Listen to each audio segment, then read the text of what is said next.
Tapos yan na siya. Babalik ta rin ko.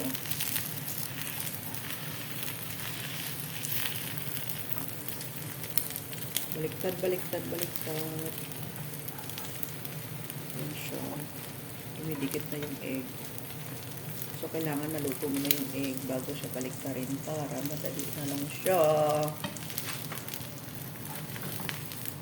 Ganyan siya. Tapos, after na nabaliktad, wag na lagyan ng salt kasi aalat. Ganyan siya.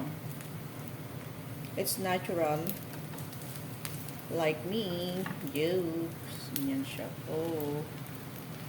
So, pag binili mo kasi soto sa labas, mahal na siya kasi baka siguro 7 dirham, ganun.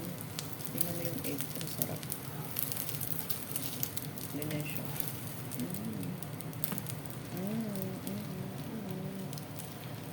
Yan siya. Yan siya.